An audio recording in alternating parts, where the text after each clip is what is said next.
छुट्टियों में घर आई सुरभि दी पूरे घर में तितली की तरह उड़ती फिर रही थी।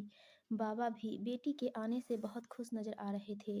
घर आए प्रत्येक अतिथि से सुरभि दी को मिलवाते।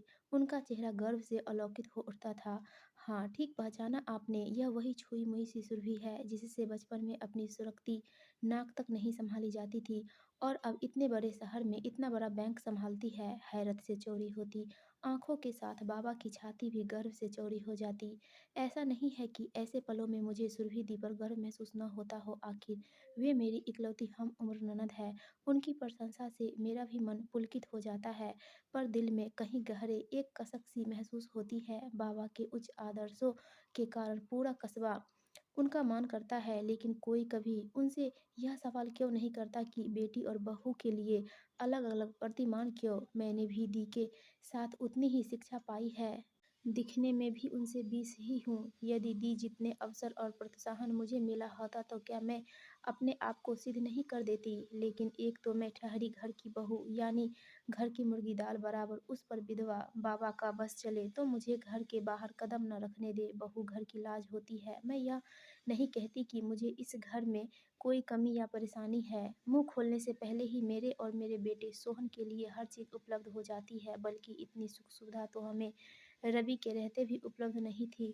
पर फिर भी कभी-कभी मुझे उपेक्षित होने का एहसास क्यों होता है। मैं खुद को सोने के पिंजरे में कैद चिड़िया सी महसूस करती हूँ। बैठक से आते वार्तालाप के स्वर अब मंद पड़ने लगे हैं। दी आई होती है तो उनसे मिलने और उनके उच्च शिक्षा संबंधी जानकारी जुटाने के नाम पर घर में कोई न कोई आया ही रहता है। मुझे ऐसे अवसरों पर अंदर ही बैठे रहना अच्छा लगता है। आज भी सोहन को होमवर्क कराने के नाम पर मैं अपने कमरे में ही बैठी रही। मेहमान तो चले गए लगते हैं। दी और बाबा फिर किससे बातचीत कर रहे हैं। उत्सुकतावश मैंने बैठक से आने वाली आवाज़ों की ओर कान लगाए तो उनमें अपना नाम आता सुन चौंक उठी। मैं सतर्कता से सुनने लगी। पिता बेटी में मुझे लेकर बहस छिड़ी हुई थी। दी मुझे अपने साथ शहर ले जाने पर जोर दे रही थी। वे चाहती थी मैं वहाँ कोई अच्छा सा कोर्स कर लूँ और फिर वहीं नौकरी करने लग जाऊँ। सब लड़कियाँ तुम्हारी तरह नहीं होती सुरभि। बहू बहुत अंतर्मुखी, संवेदनशील और समझदार है। बड़ी मुश्किल से रवि के जाने के बाद अब थोड़ा संभली है। उसे अभी मेरे संरक्षण की ज़रूरत है। सोहन तो अभी बहुत छोटा है, ज़्यादातर वक्त मेरे पास ही रहता है। माँ के पास तो बस रात को सोने जाता है। थोड़ी देर के लिए भी इधर उधर हो जाए तो मुझे चिंता होने लगती है। वहाँ नितांत अजनबी शहर में मैं हूँ न। दी का स्वर था। तू खुद को संभाल रही है, यही बहुत है। कल को तेरी शादी हो जाएगी, तू अपने परिवार में व्यस्त हो जाएगी, फिर कौन किसे और कितना संभालेगा। यहाँ मेरी आंखों के सामने रहते हैं तो मुझे तसल्ली है। वैसे बहू ने तुझसे इस बारे में कुछ कहा क्या। बाबा का उत्सुक स्वर सुनाई दिया। होमवर्क हो गया मम्मा, सोहन ने पुकारा तो मैं पास जाकर उसका होमवर्क देखने लगी। तब तक सुरभि दी भी कमरे में आ गई थी। अरे सोहन, हो गया तेरा होमवर्क, चल अब खेलते हैं। दोनों चिड़िया उड़ मैना उड़ खेलने लगे। मेरा मन हुआ चिल्लाकर कहूँ कि हर चिड़िया नहीं उड़ सकती। यह देखो अपनी माँ को सोने के पिंजरे में कैद चिड़िया। पर हमेशा की तरह आज भी मन की आवाज़ मन में ही रह गई। क्या मुझमें बाबा के विरुद्ध बोलने का साहस नहीं है, या मैं वाकई कुछ करना ही नहीं चाहती। जब मैं खुद ही अपने आप को नहीं समझ पा रही तो कोई और कैसे मेरे मन की थाह ले सकता है। मैं गौर कर रही थी। सुरभि दी 1-2 दिन से मेरे मन की टोह लेने का प्रयास कर रही थी। मेरे सम्मुख ही वे सोहम को फुसलाने लगी। तू मेरे साथ शहर क्यों नहीं चलता? वहाँ और भी अच्छा बड़ा स्कूल है। मैं मम्मा के पास ही रहूँगा। सोहन तुनक जाता।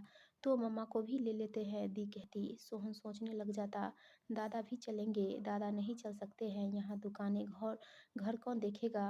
यह भी है, दुकानें तो साथ भी नहीं चल सकती। सोहन फिर सोचने की मुद्रा में आ जाता। बच्चे के दिमाग पर क्यों अनावश्यक बोझ लाद रही हैं दी, जो चीज़ संभव ही नहीं है। मैं उखड़ गई थी। क्यों संभव नहीं है भाभी, क्या कमी है आप में। रवि भैया को गुजरे 3 बरस होने को आए हैं। आपको अपने और सोहन के बारे में तो सोचना ही पड़ेगा। ऐसे कब तक चलेगा। क्या कब तक चलेगा। मैं जानकर अनजान बनी रही। सुरभि दी भी अब उखड़ गई थी। इसका मतलब बाबा ही ठीक है, आप खुद ही अपनी खोल से बाहर नहीं निकलना चाहती। मैं व्यर्थ ही यह सोचकर अपनी शादी को टालती आ रही हूँ कि आप एक बार कहीं सेट हो जाए, दोबारा घर बस जाए। भाभी, क्या सचमुच आप इस घर की चारदीवारी में ही खुश हैं, जैसा कि बाबा कहते हैं। मुझे गहन अंतर्द्वंद की स्थिति में छोड़ दी सोहन को घुमाने बाहर निकल गई। रात को सोहन मेरे पास सोने आया तो बहुत उत्साहित था। मम्मा, बुआ बहुत अच्छा कार चलाती है, इंग्लिश भी बहुत अच्छी बोलती है। बुआ बता रही थी कि जब आप उनके साथ कॉलेज में थी, तब इंग्लिश डिबेट में आप उन्हें भी हरा देती थी। अब तो आप ऐसी इंग्लिश नहीं बोलती, किसके साथ बोलूँ? मेरे मुँह से बरबस ही निकल गया था। अब तो यह घर सँभालने और तुम्हें पालने में ही मेरी पूरी ज़िंदगी होम होने वाली है। मन की कसक जुबां पर आ गई थी। मासूम सोहन शायद ही कुछ ख़ास समझ पाया हो, क्योंकि उबासी लेते हुए वह सोने का उपक्रम करने लगा था। पर मैं देर रात सोने तक यही सोचती रह गई थी, क्या वाक़ई में सोने के पिंजरे में कैद चिड़िया हूँ? पर मुझे किसने कैद किया है? बाबा ने? नहीं, उन्होंने तो मुझ पर कोई पहरा नहीं बिठा रखा है। पूरा घर, नाते रिश्तेदारी सब कुछ तो मेरे ज़िम्मे है, बल्कि वे हर काम मुझसे पूछ कर करते हैं, दुकान तक मुझे बताकर जाते हैं। पर सुरभि दी की तरह उन्होंने कभी मुझे आगे बढ़ने या नौकरी करने के लिए भी नहीं कहा। मेरा मन अब खुलकर वाद-विवाद पर उतर आया था। पर बाबा ने इन सब के लिए कभी मना भी तो नहीं किया। शायद वे मेरे मन की टोह ले रहे हों, मुझ पर जबरन कोई फैसला लादने में हिचकिचा रहे हों। तभी तो उस दिन सुरभि दी से पूछ रहे थे कि बहू ने ऐसा कुछ कहा क्या? तो क्या खुद पर सारी बंदिशें मैंने आप ही लगा रखी है? मैं खुद ही तो कहीं बाहर की दुनिया में कदम रखने से नहीं हिचकिचा रही। सोने के पिंजरे में बंद चिड़िया पिंजरे की सुख सुविधाओं की इतनी अभ्यस्त हो गई है कि पिंजरे का दरवाज़ा खोल देने पर भी बाहर उड़ने का साहस नहीं जुटा पा रही। भाभी उठो, हम सब बाबा के संग मॉर्निंग वॉक पर चल रहे हैं। आते वक्त तबेले से दूध भी लेते आएंगे। सुरभि दी की पुकार से मेरी आँख खुली तो मैं हड़बड़ा कर उठ बैठी। आप लोग जाइए, मुझे अभी रामू से नाश्ता खाना वगैरह तैयार करवाना पड़ेगा। मैंने टालना चाहा, अरे रामू कोई नया थोड़े ही है, आप उसे बता दीजिए बस, हम आएंगे तब तक सब तैयार मिलेगा। हम बाहर आपका इंतज़ार कर रहे हैं। सुरभि दी फरमान सुनाकर चली गई। मैं फटाफट तैयार होकर रामू को आवश्यक निर्देश देकर बाहर आ गई। वाकई बाबा, दी, सोहन सभी मेरा इंतज़ार कर रहे थे। मुझे साथ चलता देखकर सभी के चेहरे खिल उठे थे, लेकिन मैंने गौर किया कि बाबा सबसे ज़्यादा खुश थे।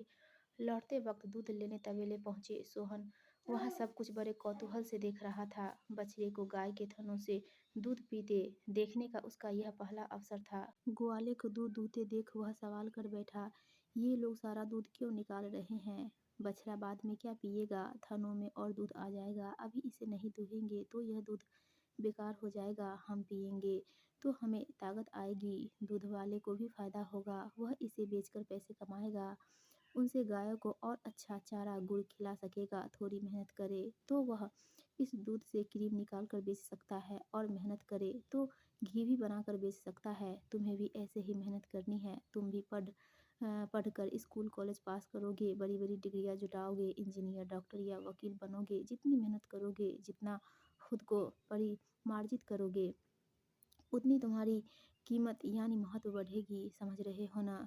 निर्जीव चीज़ों की तरह खुद को भी महत्वपूर्ण बनाना या न बनाना इंसान के अपने हाथों में है। सुरभि का इशारा मैं और बाबा बखूबी समझ रहे थे, इसलिए घर पहुंचने तक हम दोनों मौन रहे थे। दी और सोहन ही रास्ते भर बतियाते रहे।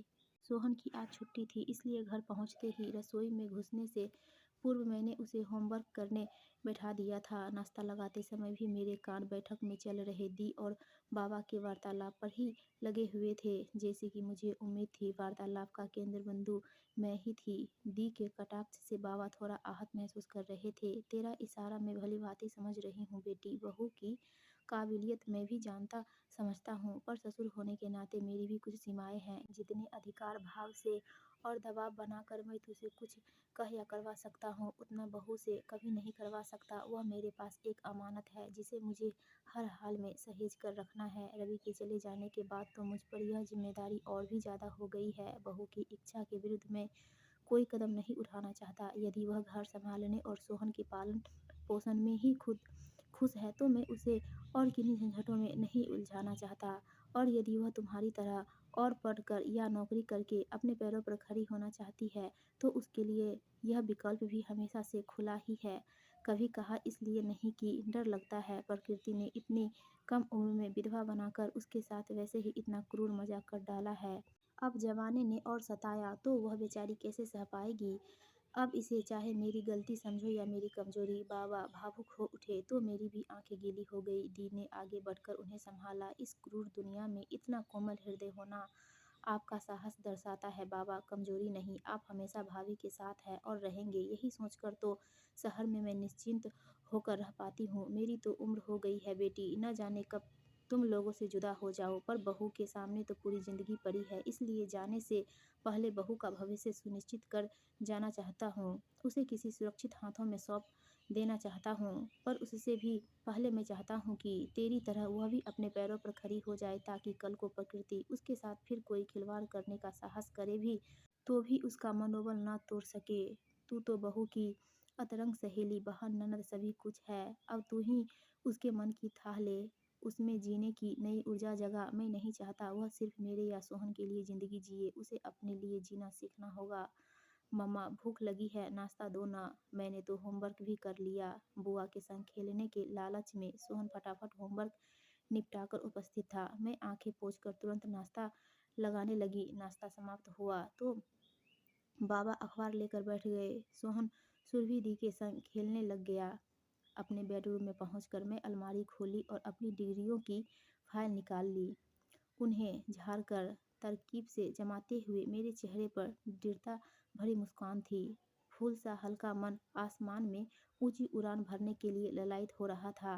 बैठक से आते चिड़िया उड़ के स्वर मेरे परों के हौसलों की नई उड़ान भर रहे थे। दोस्तों, आपको यह कहानी अच्छी लगी हो तो प्लीज़ वीडियो को लाइक कीजिएगा और चैनल को सब्सक्राइब